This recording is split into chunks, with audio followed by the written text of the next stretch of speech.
Hello അസ്സലാമു അലൈക്കും. എല്ലാവർക്കും സുഖമാണെന്ന് വിശ്വസിക്കുന്നു. ഇന്ന് ഒരു ചെറിയൊരു വ്ളോഗ് പോലെ ആയിട്ടാണ് കാണിക്കുന്നത്. അപ്പോൾ ഇതിൽ ഉൾപ്പെടുത്തിയിട്ടുള്ളത് ചെറിയ റെസിപ്പിയും ഉണ്ട്, പിന്നെ എല്ലാവർക്കും ഉപകാരപ്പെട്ട ടിപ്സും ഒക്കെ ഉണ്ട് കേട്ടോ. അപ്പോൾ വീഡിയോ സ്കിപ്പ് ചെയ്യാതെ മുഴുവനും കാണണേ. അപ്പോൾ ഓർഡറുള്ള ദിവസം ഞാൻ എങ്ങനെ മാനേജ് ചെയ്യുന്നതെന്നുള്ളതും കാണിക്കുകയാണ് കേട്ടോ. രാവിലെ സുബഹി നിസ്കരിച്ചിട്ട് ഇറങ്ങിയതാണ് കേട്ടോ. ഇന്ന് കുറച്ച് കൂടുതൽ തന്നെ ഓർഡർ ഉണ്ട്. അപ്പോൾ ഇതേപോലെ വാട്സാപ്പിൽ എനിക്ക് ഓർഡറൊക്കെ വന്നത്. അപ്പോൾ രാവിലെ ഞാൻ ആദ്യം ചെയ്യുന്നത് ഈ ഒരു ഡ്യൂട്ടിയാണ്. മുട്ടയെല്ലാം ഒന്ന് പുഴുങ്ങി വെക്കും. നമുക്ക് എത്ര വേണ്ടത് സ്നാക്കിന് അതിനനുസരിച്ചിട്ട് മുട്ടയൊക്കെ പുഴുങ്ങി റെഡിയാക്കിയെടുക്കും. ഇന്ന് രാവിലെ ഒന്നും ഉണ്ടാക്കാൻ നിന്നില്ല കേട്ടോ. ചായയും റസ്ക്കും മതി എന്ന് വിചാരിച്ച് അതുകൊണ്ട് അഡ്ജസ്റ്റ് ചെയ്തതാണ് കേട്ടോ. അപ്പോൾ ചായയിൽ മധുരമൊന്നും ഇടാതെയാണ് കേട്ടോ ഞാൻ കുടിക്കുന്നത്. നല്ല ടേസ്റ്റാണ് മധുരം ഇടാത്ത ചായ. അത് എല്ലാവർക്കും ഇഷ്ടപ്പെടണമെന്നില്ല, എനിക്ക് അങ്ങനെയാണ് ഇഷ്ടം. അപ്പോൾ നിങ്ങൾ എങ്ങനെയാണ് കുടിക്കുന്നത് വെച്ചാൽ കമൻറ്റ് ചെയ്യേ. പിന്നെ അതാ നമ്മൾ ഉരുളക്കിഴങ്ങെല്ലാം പുഴുങ്ങിയെടുത്ത് ഇന്ന് നമുക്ക് കുറച്ച് കൂടുതൽ തന്നെ സ്നാക്ക് ഉണ്ടാക്കാനുണ്ടായതുകൊണ്ട് എനിക്കിത് 3 പ്രാവശ്യം അങ്ങനെ ഉരുളക്കിഴങ്ങ് പുഴുങ്ങിയെടുക്കേണ്ടി വന്നിട്ടോ. സൂര്യനെല്ലാം ഉദിച്ച് എന്ത് പെട്ടെന്നാണെന്നല്ലേ സമയമെല്ലാം പോകുന്നത്. അപ്പോൾ നമ്മൾ പണിയെല്ലാം ബാക്കിയുണ്ട്, ഇനി വേഗം ഒന്ന് ഓരോന്ന് എടുക്കാമെന്ന് വിചാരിച്ച്. അപ്പോൾ സവാളയെല്ലാം ഇതുപോലെ കട്ട് ചെയ്ത് മാറ്റി വെച്ചിട്ടുണ്ടായിരുന്നു. അപ്പോൾ അത് വേഗം ഒന്ന് പൊടിച്ചെടുക്കാമെന്ന്. വേറൊരു ചോപ്പറും കൂടി ഉണ്ട് കേട്ടോ. അതിൽ നമ്മൾക്ക് ഇങ്ങനെ പൊടിച്ചെടുക്കാൻ പറ്റില്ല, അതുകൊണ്ട് തന്നെ ഇതിലേക്ക് ഇട്ടത്. ഇതിലാകുമ്പോൾ കുറച്ച് 2-3 പ്രാവശ്യം ഇതുപോലെ പൊടിച്ചെടുക്കേണ്ടി വരുന്നു. അപ്പോൾ കുക്കറിൽ ഉരുളക്കിഴങ്ങ് വേവിക്കുന്നുണ്ട്, പിന്നെ നമ്മുടെ മസാല റെഡിയാക്കുന്നുണ്ട്. മസാല ഞാൻ ചിക്കൻ്റെതാണ് കേട്ടോ. അപ്പോൾ വേവിച്ച് എല്ലാം പൊടിച്ച് റെഡിയാക്കിയിട്ട് ഫ്രീസറിൽ വെച്ചതാണ്. പാക്കറ്റാക്കിയിട്ട് ഇതുപോലെ വെക്കും. അപ്പോൾ നമ്മൾ ആവശ്യത്തിനനുസരിച്ചിട്ട് ഓരോ പാക്കറ്റ് എടുക്കുന്നതാണ്. ഇത് നമ്മുടെ റൂമിൽ നിന്ന് പുറത്തോട്ട് നോക്കുമ്പോഴുള്ള വ്യൂ ആണ്. ഇനി അടുത്തത് ഉണ്ടാക്കുന്നത് ഒരു പുതിയൊരു സ്നാക്കാണ് കേട്ടോ. അപ്പോൾ അതിൻ്റെ റെസിപ്പി ഇതിൽ ഉൾപ്പെടുത്തിയിട്ടില്ല. അതും കൂടി ആകുമ്പോൾ കുറച്ച് കൂടുതൽ തന്നെ ആവും. അപ്പോൾ അടുത്ത വീഡിയോ നമ്മൾക്ക് ഇത് കാണാം. നല്ല ടേസ്റ്റ് ഉണ്ട്, ഒരു വെറൈറ്റി തന്നെ.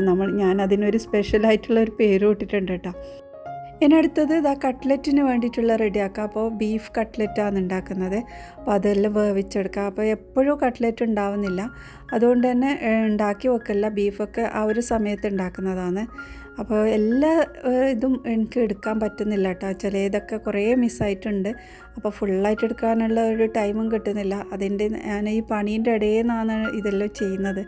അപ്പോൾ ഒരുപാട് എഫേർട്ട് എടുത്തിട്ടാണ് കേട്ടോ ഞാനിതൊക്കെ എടുക്കുന്നതും. അപ്പോൾ അടുത്തത് നമ്മൾ അടയ്ക്കും പഫിനും എല്ലാം വേണ്ടിയിട്ടുള്ള മാവ് എടുക്കാം. മൈദയാണ് എടുക്കുന്നത്. അപ്പോൾ ഇത് രണ്ടും ഒരേ ഇൻഗ്രീഡിയൻ്റ് ആയതുകൊണ്ട് തന്നെ ഞാൻ രണ്ടും ഒന്നിച്ച് തന്നെയാണ് എടുക്കുന്നത്. ഇതിൽ ചെറിയൊരു മാറ്റം വരുത്തിയാൽ തന്നെ നമുക്ക് പഫും അടയും ഉണ്ടാക്കാം. അപ്പോൾ അതെങ്ങനെയെന്നുള്ളതൊക്കെ പറയാം. അപ്പോൾ ആദ്യം നമ്മൾ സാധാരണ ചെയ്യുന്ന പോലെ ഈസ്റ്റും അതൊക്കെ ഇടുന്നുണ്ട്. ഞാൻ സാധാരണ മറ്റേ വീഡിയോസിലെല്ലാം കാണിച്ചിട്ടുണ്ട്. അപ്പോൾ ഇത് കാണാത്തവരുണ്ടെങ്കിൽ ഒന്ന് കണ്ടു നോക്കുക. നല്ല ടേസ്റ്റുള്ള ഒരു റെസിപ്പിയാണ് കേട്ടോ. മുട്ട വെച്ചിട്ടുള്ള പഫാണ്. നമ്മൾ ഒരുപാട് കുഴച്ചിട്ട് ചെയ്യുന്ന ആ ഒരു പഫിൻ്റെ ഇതല്ല, ഷീറ്റല്ല, സാധാരണ ഉള്ള ഒരു ഷീറ്റ് വെച്ചിട്ടാണ് ഇത് ചെയ്യുന്നത്. പക്ഷേ ടേസ്റ്റ് നല്ലുണ്ട്. അപ്പോൾ ആദ്യം ഞാനിവിടെ പഫാണ് ഉണ്ടാക്കുന്നത്. പഫിന് നമ്മൾക്ക് കുറച്ച് ലൂസായിട്ടുള്ള ബാറ്ററാണ് വേണ്ടത്. അതിനനുസരിച്ചിട്ട് കുഴച്ച് റെഡിയാക്കി എടുത്തിട്ടുണ്ടത്. ഇനി അത് നമ്മൾ ആദ്യം പഫ് ഉണ്ടാക്കിയ ശേഷം അട ഉണ്ടാക്കാൻ വേണ്ടി കുറച്ചും കൂടെ ടൈറ്റായിട്ടുള്ള മാവാണ് അടക്ക് വേണ്ടത്. അപ്പോൾ അതിനായിട്ട് നമുക്ക് കുറച്ചും കൂടെ മൈദ ഇട്ട് ഒന്ന് മിക്സാക്കിയിട്ട് ഒരു 10 മിനിറ്റ് മാറ്റി വെച്ചാൽ മതി. നമ്മൾ പഫ് ഉണ്ടാക്കി വരുന്ന ആ ഒരു സമയം കൊണ്ട് തന്നെ നമുക്ക് ഇത് റെഡി ആയിട്ടുണ്ടാവും. അപ്പോൾ അങ്ങനെയാണ് കേട്ടോ അതുണ്ടാക്കുന്നത്. പിന്നെ നമ്മുടെ തേങ്ങാമുറിയാണ് ഉണ്ടാക്കുന്നത്. തേങ്ങാമുറിൻ്റെ ഒരു വീഡിയോ ഞാൻ ഇതിന് തൊട്ട് മുമ്പ് അപ്ലോഡ് ചെയ്തിട്ടുണ്ട്. കാണാത്തവരുണ്ടെങ്കിൽ കണ്ടോക്കെ. അപ്പോൾ ഏകദേശമൊക്കെ റെഡി ആയിട്ടുണ്ട്. കട്ട്ലറ്റും റെഡിയായി, തേങ്ങാമുറി റെഡി ആയിട്ടുണ്ട്. പിന്നെ നമ്മൾ അടുത്തത് പഫൊക്കെ ഉണ്ടാക്കണം. പഫിൻ്റെ മസാലയൊക്കെ ഞാൻ ഫ്രിഡ്ജിൽ വെച്ചതാണ് കേട്ടോ. ഫ്രീസറിലല്ല, ഇത് ഫ്രിഡ്ജിൽ തന്നെ വെക്കണം. അപ്പോൾ അത് ഒന്ന് ചൂടാക്കിയിട്ടേ ഞാൻ ഉപയോഗിക്കുള്ളൂ. എന്ത് ഫ്രിഡ്ജിൽ വെച്ചതാണെങ്കിലും നമ്മൾ എടുക്കുന്ന സമയത്ത് അത് ചൂടാക്കിയിട്ട് ഉപയോഗിക്കാവും. പിന്നെ അടക്ക് വേണ്ടിയിട്ടുള്ളതാണ് കേട്ടോ ഇത്. അതും റെഡി ആയിട്ടുണ്ട്. അപ്പോൾ സ്നാക്കെല്ലാം റെഡി ആയതിന് ശേഷം ഞാൻ എല്ലാം പൊരിച്ചെടുക്കാം. പൊരിക്കുന്നതെല്ലാം ഒരുമിച്ചാണ് കേട്ടോ. അപ്പോൾ നിങ്ങൾക്കറിയാമായിരിക്കുമല്ലോ, എണ്ണ കൊണ്ട് ഉണ്ടാക്കുമ്പോൾ എന്തുമാത്രം എണ്ണയാണെന്നല്ലേ നമുക്ക് റൂമിലെല്ലാം ആവുന്നത്. കിച്ചണിലെല്ലാം ആകെ കച്ചറയാവുന്നില്ലേ. അപ്പോൾ അതെങ്ങനെ ക്ലീൻ ആക്കുന്നതെന്നുള്ളതും കൂടി ഈ ഒരു വീഡിയോയിൽ ഞാൻ കാണിക്കുന്നുണ്ട് കേട്ടോ. നല്ല എളുപ്പത്തിൽ ക്ലീൻ ആക്കാൻ പറ്റും. അപ്പോൾ ഇതൊരു പഫാണ്. നമ്മൾ പഫ് ഉണ്ടാക്കുന്നത് ഈ ഒരു രീതിയിലാണ്. നല്ല ചൂട് കുറഞ്ഞ ഫ്ലെയിമിലാണ് കേട്ടോ ഇടേണ്ടത്. ഒരുപാട് ചൂട് ഉണ്ടാവാൻ പാടില്ല. അപ്പോഴാണ് അതിൻ്റെ സൈസ് നല്ല വലുതാവുന്നത്. പിന്നെ നമ്മൾ ഷവർമ്മയ്ക്കുള്ള ബ്രെഡൊക്കെ റെഡിയാക്കുന്നുണ്ടത്. ഇനി ഈ ഒരു ഷവർമ്മയുടെ ഫില്ലിംഗ് എല്ലാം ഇവിടെ റെഡിയാക്കുന്നുണ്ട്. ഏറ്റവും ലാസ്റ്റായിട്ടാണ് ഞാൻ തക്കാളി ഇടുന്നത്. തക്കാളി നല്ല ഉറപ്പായിട്ടുള്ള തക്കാളി എടുക്കണം. പിന്നെ അതിലുള്ള വെള്ളമൊന്നും ഈ ഒരു സലഡിൽ പാടില്ല കേട്ടോ. അതൊക്കെ പെടുമ്പോഴാണ് പെട്ടെന്ന് കേട് വരുന്നത്. അതുകൊണ്ട് ആ ഒരു തക്കാളീൻ്റെ വെള്ളമെല്ലാം ഊറ്റിയെടുത്തിട്ടാണ് ഞാൻ അധികം ഉണ്ടാക്കുന്നത്. പിന്നെ ഇതാ കട്ട്ലറ്റും റെഡിയായി, അടയും റെഡിയായി. അപ്പോൾ പാക്കിങ്ങിലെല്ലാം ഹസ്ബൻഡാണ് കേട്ടോ നോക്കുന്നത്. ആ ഭാഗത്ത് ഞാൻ നോക്കില്ല. എല്ലാം കഴിഞ്ഞ് പിന്നെ നമ്മൾക്ക് നല്ലോണം ടയർഡാകുന്നില്ലേ. പിന്നെ ഇതാ നമ്മുടെ ഈ ഒരു ഷവർമ്മയുടെ ഇതിലുണ്ടല്ലോ, എനിക്കിത് പറയാൻ വിട്ടുപോയതാണ് മുമ്പത്തെ വീഡിയോയിലൊന്നും പറഞ്ഞിട്ടാണ്. അതിൽ കുറച്ച് ഉപ്പിടും, ഒരുപാട് ഇടണ്ട. നമ്മൾ മയോനൈസിൽ ഉപ്പുണ്ടാവും, ചിക്കനിൽ ഉപ്പുണ്ടാവും. അതുകൊണ്ട് തന്നെ കുറച്ച് ഉപ്പിട്ടിട്ട് ഒന്ന് മിക്സാക്കി എടുക്കണം കേട്ടോ. എന്നിട്ട് നമ്മളിതാ ഇതുപോലെ ഫില്ല് ചെയ്യൽ. അപ്പോൾ സ്നാക്കെല്ലാം റെഡിയായതിന് ശേഷം ഞങ്ങൾ ഫുഡൊന്നും കഴിച്ചിട്ടില്ല, ഉണ്ടാക്കിയിട്ടുമില്ല. രാവിലെ കുടിച്ച ആ ചായയും റസ്ക് കൊണ്ട് തന്നെയാണ് കേട്ടോ ഇതുവരെ ഉണ്ടത്. അപ്പോൾ ഇന്നത്തെ ഫുഡ് എന്താണെന്ന് വെച്ചാൽ ഇന്ന് ഓണമാണ്. ഓണത്തിൻ്റെ ഇടയിൽ ആ പുട്ട് കച്ചവടം എന്ന് നിങ്ങൾ പറയും.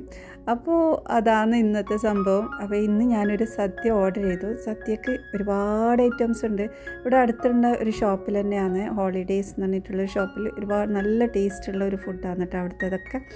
അപ്പോൾ ഇത് പ്രൊമോഷൻ വീഡിയോ ഒന്നും അല്ല, ജസ്റ്റ് ഞാൻ കാണിക്കുകയാണ് കേട്ടോ. അപ്പോൾ ഇതിൽ ഞങ്ങൾ ഒരു സദ്യയെ ഓർഡർ ചെയ്തുള്ളൂ. ഇതിന്ന് എല്ലാവർക്കും ഞങ്ങൾക്ക് 4 പേരാണ് എൻ്റെ വീട്ടിൽ. അപ്പോൾ 4 ആൾക്കാർക്ക് കഴിച്ച് ബാക്കി വന്നിട്ടുണ്ട്. അത്രയും കറിയുണ്ട്. ഈ ഒരു സദ്യക്ക് 46 റിയാലാണ് കേട്ടോ. അപ്പോൾ ഞങ്ങൾ വിചാരിച്ചു ഒരെണ്ണം മതി, നമ്മളെല്ലാവരും കൂടി കഴിക്കുമ്പോൾ കുട്ടികളെല്ലാം ആകുമ്പോൾ അത്രയല്ലേ കഴിക്കുള്ളൂ, കുറേയൊന്നും കഴിക്കില്ല. 32 കറികളും ഉണ്ട്. പക്ഷേ എല്ലാം ഉപ്പും മുളകും എല്ലാം കൂടിയിട്ടാണ് കേട്ടോ, ചോറും എല്ലാം കൂടിയിട്ടാണ് ഈ 32 വരുന്നത്. നിങ്ങൾ വിചാരിക്കുന്നുണ്ടാവും ഇതെന്താ ക്യാമറ പൊസിഷൻ മാറിയോ എന്നുള്ളത്. അല്ല കേട്ടോ, ഞാനിതിവിടെ താഴെ കാണിക്കുന്നത്. കുക്കിംഗ് എല്ലാം കഴിഞ്ഞ് കഴിഞ്ഞാൽ ഇതാ ഞാൻ ക്ലീൻ ചെയ്തതിന് ശേഷമുള്ള വീഡിയോ ആണ് കേട്ടോ. ഇത് ക്ലീൻ ചെയ്യുന്നത് എടുക്കാൻ വിട്ടുപോയതാണ്. അപ്പോൾ ഇതാ നോക്കിയാൽ ചുറ്റുപാടും നല്ല വൃത്തിയായിട്ടില്ല. അപ്പോൾ അത് എന്താണെന്ന് വെച്ചാൽ ഈ ഒരു സ്പ്രേ ഉണ്ട്. ആ സ്പ്രേ അടിച്ചിട്ടതിന് ശേഷം നല്ല രീതിയിലൊന്ന് തുടച്ചെടുത്തതാണ് കേട്ടോ. ഓവൻ ക്ലീൻ ചെയ്യുന്ന ഒരു സ്പ്രേ ആണ്. പക്ഷേ ഞാനിവിടെ ടൈൽസും എല്ലാം ഇതിനോട് തന്നെ ക്ലീൻ ചെയ്യുന്നത്. നല്ല എളുപ്പത്തിൽ ഇത് ക്ലീനാണ്. ഒരുപാട് നമ്മൾ കൈയിട്ട് വരച്ച് അങ്ങനെയൊന്നുമില്ല. പക്ഷേ നല്ല സ്ട്രോങ് ആയതുകൊണ്ട് തന്നെ കയ്യിലൊരു ഗ്ലൗസ് എല്ലാം ഇട്ടിട്ട് വേണം ചെയ്യാൻ. ഇനി അടുത്ത ടിപ്സ് ഇതാ എണ്ണ ക്ലീൻ ചെയ്യുന്നതാണ്. നമ്മൾ കുക്കിങ്ങെല്ലാം ചെയ്ത് കഴിഞ്ഞാൽ ഈ എണ്ണയിൽ നല്ലോണം പൊടി ഉണ്ടാവില്ലേ.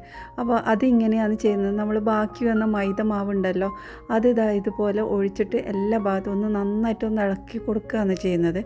ഇപ്പോൾ ഇത് ഫ്ലെയിം ഓഫാക്കിയിട്ടുണ്ട് കേട്ടോ. നമ്മൾ എല്ലാ കുക്കിങ്ങെല്ലാം ചെയ്തിട്ട് ഫ്ലെയിം ഓഫാക്കി ആ ചൂടോട് കൂടി തന്നെ നമ്മൾ ഈ ഒരു മാവ് ഒഴിക്കുന്നത്. മൈദ മാത്രമാണ് കേട്ടോ. നമ്മൾ സ്നാക്കിനെല്ലാം ഡിപ്പ് ചെയ്ത് വെക്കുന്ന ആ മാവുണ്ടല്ലോ, അത് ലാസ്റ്റ് ബാക്കി വരുന്നത് ഇതിലേക്ക് ഒഴിച്ച് ഒന്ന് നന്നായിട്ടൊന്ന് ഇളക്കിയെടുക്കും.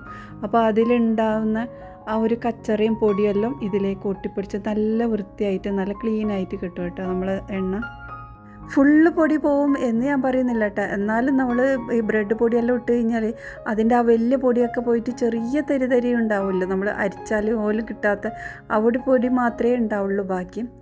അപ്പോൾ ഇനി ഞാൻ കാണിക്കുന്നത് ബാക്കി വന്ന മാവ് കൊണ്ട് എന്താ ചെയ്യുന്നതെന്നാണ്. അപ്പോൾ ഇത് നമ്മളെ ഡിന്നറിനാണ് കേട്ടോ. ഇതും കൂടി ആയിക്കഴിഞ്ഞാൽ നമ്മളെ ഇന്നത്തെ ഫുൾ ഡേ ആയി. അപ്പോൾ ഇത് നമ്മൾ മൈദ ഉണ്ടല്ലോ, നമ്മുടെ മാവ് പഫിനും ഒക്കെ ഉപയോഗിച്ച് അതിൻ്റെ കുറച്ച് മാവ് ബാക്കിയുണ്ടായിരുന്നു. അപ്പോൾ അത് ഇതുപോലെ പരത്തിയെടുത്തതാണ് കേട്ടോ. കുട്ടികൾക്ക് ഇത് നല്ല ഇഷ്ടമാണ്. അപ്പോൾ ഇടയ്ക്കൊക്കെ ഞാൻ ബാക്കി വരുമ്പോൾ ഇങ്ങനെ ഉണ്ടാക്കി കൊടുക്കും. അപ്പോൾ ഇതുപോലെ ഇതാ പരത്തിയെടുത്തതിന് ശേഷം നമ്മൾ അതൊന്ന് ചുട്ടെടുക്കാം. ഇനി ഇതാ വേറൊരു പാത്രത്തിലോട്ട് ഇതാ മുട്ട ഒന്ന് പൊട്ടിച്ചെടുക്കുന്നുണ്ട്. ഒരു മുട്ട മതി നമുക്ക്. അതിലേക്ക് കുറച്ച് ഉപ്പ് ഇട്ട് നന്നായിട്ടൊന്ന് അടിച്ചെടുക്കാം. നമ്മൾ കുബൂസ് പോലെ തന്നെയാണ് കേട്ടോ നമുക്കിത് കിട്ടുന്നത്. നല്ല സോഫ്റ്റ് ആയിട്ടുള്ളത് തന്നെയാണ്. അപ്പോൾ അത് 2 സൈഡും തിരിച്ചും മറിച്ചും ഇട്ട് നമുക്കത് വേവിച്ച് മാറ്റി വെക്കാം. ഇനി ഈ ഒരു പാനിൽ തന്നെ കുറച്ചും കൂടെ ഓയിൽ ഒഴിച്ചിട്ട് ഇത് മുട്ട ഒന്ന് ഇതിലേക്ക് ഇട്ടിട്ടുണ്ട്. ഇതിൻ്റെ മുകളിലോട്ട് കുറച്ച് കുരുമുളക് പൊടി ചേർത്ത് കൊടുക്കുന്നുണ്ട്. കുരുമുളക് പൊടി നമ്മൾ ഇഷ്ടമുണ്ടെങ്കിൽ മാത്രം ചേർത്താൽ മതി കേട്ടോ. അതിലേക്ക് നമ്മളിതാ ഈ ഒരു റൊട്ടി അതിലേക്ക് വെക്കാമെന്ന് കേട്ടോ. ഇനി ചെറിയ ഫ്ലെയിമിലിട്ടിട്ട് അത് വേവിച്ചെടുക്കണം. നമ്മൾ ഫ്ലെയിം കൂട്ടിയാൽ അടിയിൽ കരിഞ്ഞു പോകും. അപ്പോൾ അത് ഒരു ഭാഗം ആയിക്കഴിഞ്ഞാൽ തിരിച്ചിട്ട് കൊടുക്കുക. അപ്പോൾ അതാ ഈ ഒരു രീതിയിലാക്കിയതിന് ശേഷം നമ്മൾ ഒരു പാത്രത്തിലേക്ക് മാറ്റി കൊടുക്കുക. അപ്പോൾ ഈ ഒരു മുട്ട മുകളിലോട്ട് വരുന്ന അങ്ങനെയാണ് വെക്കേണ്ടത്. ഇനി ഇതിൻ്റെ നടുഭാഗത്തായിട്ട് നമ്മൾ ഷവർമ്മയുടെ മസാല ഫില്ലിംഗ് ഉണ്ടല്ലോ, അത് കുറച്ച് ബാക്കി വന്നിട്ടുണ്ട്. അത് ഇതിലേക്ക് വെച്ചിട്ട് ഒന്ന് റോൾ ചെയ്ത് കൊടുക്കുക. നല്ല ടേസ്റ്റാണ്. കുട്ടികൾക്കെല്ലാം ഇത് ഭയങ്കര ഇഷ്ടപ്പെട്ട്. അപ്പോൾ നിങ്ങളൊന്ന് ട്രൈ ചെയ്ത് നോക്ക്. എന്തായാലും സ്നാക്കിന് നമ്മൾക്ക് ബ്രേക്ക്ഫാസ്റ്റിനായാലും ഡിന്നറിനും ഒക്കെ കഴിക്കാൻ പറ്റും. നല്ല സോഫ്റ്റാണ് കേട്ടോ. നിങ്ങൾ ഉണ്ടാക്കി നോക്ക്. അപ്പോൾ ഇന്നത്തെ വീഡിയോ നിങ്ങൾക്ക് ഇഷ്ടമായിട്ടുണ്ടെങ്കിൽ ഒന്ന് സപ്പോർട്ട് ചെയ്യണേ. ഇനി അടുത്ത നല്ല വീഡിയോവുമായി വീണ്ടും വരാം. ബായ്.